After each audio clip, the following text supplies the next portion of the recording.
خاندان کا ادارہ تلپٹ ہو کر رہ گیا ہے. بنیادی طور پر اس کے لیے آئلی قوانین جو قرآن نے دیے. میں نے بارہا کہا کہ میں مسلمانان بھارت کو سلام کرتا ہوں. انہوں نے اپنی آئلی قوانین میں آج تک کوئی دخل اندازی نہیں ہونے دی، جبکہ ہمارا حال یہ ہے کہ 1962 میں ایک ڈکٹیٹر، خود ساختہ فیلڈ مارشل، اس نے آئلی قوانین کا آرڈیننس نافذ کیا، جس کو سب نے کہا، شیعہ، سنی، دیوبندی، بریلوی، اہل حدیث، جماعت اسلامی، سب نے کہا یہ غلط ہے اسلام کی روح سے، لیکن کوئی تحریک نہیں چلائی. جان تو کیا دینی تھی، کسی کے نکسیر تک نہیں پھوٹی. وہ آرڈیننس سے قانون بن گیا، اور ضیاء الحق صاحب 11 سال تک اسلام اسلام اسلام اسلام پکارتے چلے گئے، اس آرڈیننس کو ہاتھ نہیں لگایا. قوانین جو کے تو رہے، یہاں تک کہ انہوں نے فیڈرل شریعت کورٹ قائم کی، اور کچھ حسن کا ظن میرے بارے میں ہو گیا تھا، مجھے اپنی شورا کا رکن بنایا. پہلے انہوں نے وزارت پیش کی تھی مرکزی، میں نے کہا نہیں جناب، میں ایک تو اس کا اہل نہیں ہوں، کبھی ان میدانوں میں گیا ہی نہیں، حکومت کے کوریڈورز میں میرا آنا جانا نہیں ہے، میں اس کا اہل نہیں ہوں. ثانیاً اصل حکومت فوج کی ہے، آپ نے ہمیں کرنے کچھ نہیں دینا، اور الزام ہم پر آئے گا. یہ ناکام ہوگا، اس لیے کہ اس سے پہلے کی ایک منسٹری تھی جس میں جماعت اسلامی اور جمعیت علماء اسلام کے وزراء تھے، اور ان دونوں کو داغدار کر کے اس نے نکال باہر کیا تھا. یہ کوئی کام نہیں کر سکے. بھائی کام تم کرنے دو تو کریں. تم تو کہتے میری کانسٹیچوئنسی تو فوج ہے، یہ تو فوج کو راضی رکھنا ہے. بہرحال میں نے ان سے کہا تھا یہ ہے 2 جولائی سن 82 کی بات. میں نے کہا آپ اپنے ماتھے پر کلنک کا ٹیکا لیے پھر رہے ہیں. اور مجھے خیال بھی آیا کہ میں نے یہ کیا کیا، میں نے تو محاورہ استعمال کیا تھا. ان کی پیشانی پر محراب تھا. میں نے سوچا یہ ناراض ہو نہیں ہوا، وہ اس معاملے میں بہت ٹھنڈے آدمی تھے، بہت متحمل مزاج. کہلے کیوں کہہ رہے ہیں آپ یہ؟ میں نے کہا دیکھیے آپ نے فیڈرل شریعت کورٹ بنائی، اس میں اپنے ہینڈ پکڈ علماء رکھے. تقی عثمانی کس کا چوائس ہے؟ آپ کا. پیر کرم شاہ کس کا چوائس ہے؟ آپ کا. ملک غلام علی کس کا چوائس ہے؟ آپ کا. اور اس کورٹ کے بھی ہاتھ باندھ دیے. ویسے تو یہ 2 بیڑیاں پہنائی تھی اور 2 ہتھکڑیاں، لیکن میں اس وقت اپنی گفتگو کے حوالے سے صرف ایک کا ذکر کر رہا ہوں. آئلی قوانین پر بھی آپ کوئی بات نہیں کر سکتے. میں نے کہا یہ کیا؟ یہ تو انگریز نے نہیں چھیڑے تھے ہمارے، اور بھارت کا مسلمان آج تک اس کی حفاظت کر رہا ہے. میں نے کہا دیکھیے یہ غلام احمد پرویز نے بنوائے تھے، جو منکر حدیث تھا، اور اس کا اثر تھا چونکہ وہ گورنمنٹ آف پاکستان میں ڈپٹی سیکریٹری تھا کسی مرکزی محکمے میں. وہ اس کے زیر اثر جو ہے ایوب خان نے وہ قوانین بنائے. اور میں نے کہا ضیاء الحق سے کہ وہ بھی زندہ ہے، ابھی زندہ تھے. وہ عدالت میں آئے ثابت کر دیں کہ کتاب و سنت کے خلاف کوئی چیز اس میں نہیں ہے. میں خوش، میرا خدا خوش. میں یہ تو نہیں کہتا کہ جو میں کہوں وہ آپ کریں، لیکن آپ نے عدالت کے ہاتھ کیوں بند کیے؟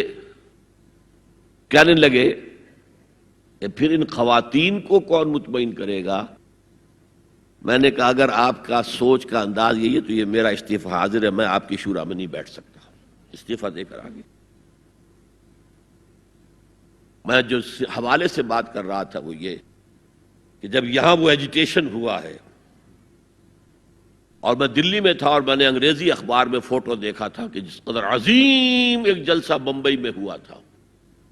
کیپشن یہ تھا اخبار میں، اے میمتھ گیدرنگ آف بامبے مسلمز، میمتھ. اور اس میں ظاہر بات ہے ایجیٹیشن کے اندر جانیں بھی دینی پڑی، سب کچھ ہوا. پھر حکومت نے گھٹنے ٹیک دیے کہ نہیں؟ اور صرف گھٹنے نہیں ٹیکے، راجیو کی یہ تقریر لوک سبھا کی ریکارڈ پر ہے کہ میں نے تو اس سے پہلے کبھی مطالعہ نہیں کیا تھا، اب اس مسئلے پر مطالعہ کیا ہے تو میں نے دیکھا ہے کہ جتنے حقوق اسلام نے عورت کو دیے کسی مذہب نے نہیں دیے. یہ بات ہے جو اسے ماننی پڑی. لیکن برابر آپ کر دیں گے تو خاندان کا ادارہ ختم ہو جائے گا. اسی لیے فرمایا گیا الرجال قوامون علی النساء فالصالحات قانتات حافظات للغیب بما حفظ اللہ. مرد حاکم ہیں عورتوں پر. نیک بیویاں وہ ہیں جو اپنے شوہروں کی اطاعت کرتی ہیں. ظاہر بات ہے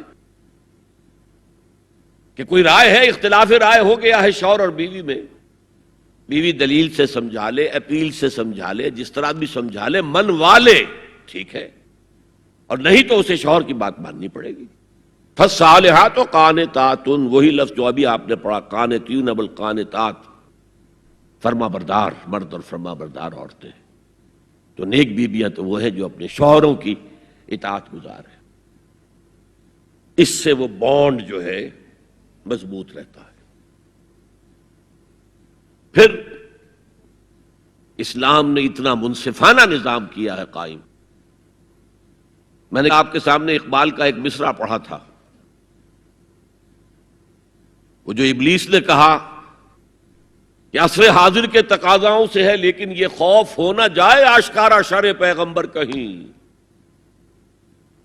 زمانے کا تقاضا، یہ زمانہ ادھر جا رہا ہے، مجھے خطرہ ہے اسلام آئے گا جو آج بش کو خطرہ ہے. آئے گا چاہے اس سے پہلے لاکھوں مسلمان قتل ہو جائیں، چاہے اس سے پہلے کروڑوں مسلمان قتل ہو جائیں. تاتاریوں کے ہاتھوں بھی کروڑوں قتل ہوئے تھے، لیکن پھر تاتاریوں نے مسلمانوں کو فتح کیا تھا، اسلام نے تاتاریوں کو فتح کر لیا. ہے آیا فتنہ تاتار کے افسانے سے، پاسماں مل گئے کعبے کو صنم خانے سے. ہو سکتا ہے اب بھی ایسا ہو جائے، تو وہ ڈرتے ہیں کہ یہ نظام آئے گا، اس لیے اتنے خوف زدہ ہیں. جب اللہ نے مرد کو بنایا طاقتور زیادہ، اور عورت کا حسن یہ ہے کہ وہ نازک ہو. وہ کبھی کوئی حمیدہ پہلوان ہوتی تھی بھارت میں ایک، اس نے جو کہا تھا کہ میں اس سے شادی کروں گی جو مجھے پچھاڑ لے. میں کون پچھاڑے گا اس کو، خود ہی پچھاڑ جائیں گے وہ. تو عورت کا حسن تو نزاکت میں ہے،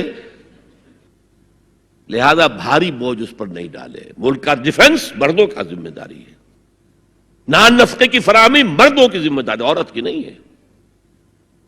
عورت کا کام ہے گھر میں رہے، شوہر کے لیے اچھا ماحول پیدا کرے. اب اگر دن بھر 8 گھنٹے عورت بھی کام کر کے آئی ہے، کسی باس نے بھی جھڑک دیا ہوگا، کچھ اور ہوگا، تھکی تھکائی اور طبیعت تقدر لے کر آئی ہے، مرد کا بھی یہی حشر ہے، گھر میں جائیں گے تو کیا ہوگا؟ لڑیں گے. لیکن گھر میں رہی ہو عورت، پھر بچے آ جاتے ہیں، 1 بجے آ گئے، ماں باپ دونوں آئیں گے شام کو 6 بجے 7 بجے 8 بجے. بڑے بڑے شہروں میں تو وہاں پر 2 گھنٹے تو لگتے ہیں گھر پہنچنے میں. یہ بچے کیا کریں گے؟ کس قسم کے تجربات کریں گے کہ سارا بیڑا غرق ہو رہا ہے. عورت کے ذمہ نہیں ہے کام کرنا،